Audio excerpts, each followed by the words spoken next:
مورد فنیش بسیار چیز مناسبیه برای بیابون، ولی این ماشین معایب زیادی هم داره. فوتون G7 محبوب ترین تراک فور ویل درایو این روزهای بازار ایران. گیربکس خوبی داره، موتور پرتوان خوبی داره، دیفرانسیل‌های خیلی خوبی داره. این ماشین نسبت به بقیه تراک‌های داخل ایران خیلی هندلینگ خوبی داره، خیلی چسبندگی خوبی داره و من خیلی از این موضوع راضیم، چون نسبت من هایلوکس مقایسه می‌کنم از لحاظ هندلینگ، خیلی هندلینگ خوبی داره و باها شما میتونید اکستریم رانندگی کنید و حسابی لذت ببرید. چرا میگم موتورش موتور خوبیه؟ برای اینکه خیلی توان بالایی داره نسبت به ماشین‌های موجود.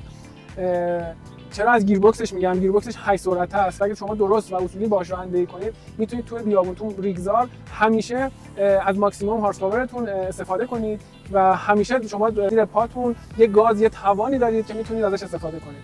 دیفرانسیلش چون طراحی آمریکاییه و آلیاژ خیلی خوبی داره. حالا معایب این ماشین، شیلنگو که جا زدن، حالا من عوضش کردم ولی دیگه میکنه به طبق سوراخ میشه، توربو از کار میفته.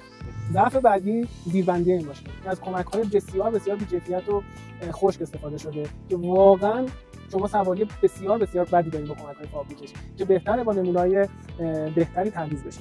از مشکلات این ماشین رادیاتورشه که یه وزن زیادی رو به این دو تا پیچ گذاشتن که باعث میشه که در بالا پایینش بشکنه، که مثلا اینکه تو سری‌های جدیدش اینو برطرف کردن.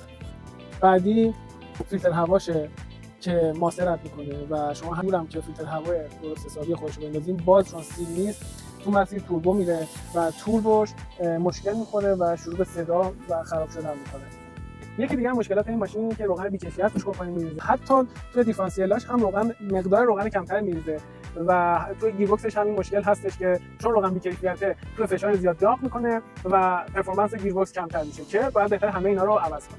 دیگه نداشتن اورینگای درست این مجموعه هیدرولیکشه که باز توی ماسه رانندگی می‌کنید ماسه رو می‌کشه میره داخل کاسه نمدانه، در فرمون مشکل می‌خوره. و سیستم اگزوزش و انبار اگزوزشه که بسیار برای ماشین تنگه و توانش رو میگیره و آمپر بالا میره. و بزرگترین مشکل این ماشین مونتاژ شدن این ماشین تو ایرانه و نداشتن خدمات پس از فروش درست. چون که من دو تا مشکل داشتم و نتونستم تو شرکت گواه حلش کنم، آوردمش بیرون، شخصا ایرادش برطرف کردم و از گارانتی استفاده نکردم.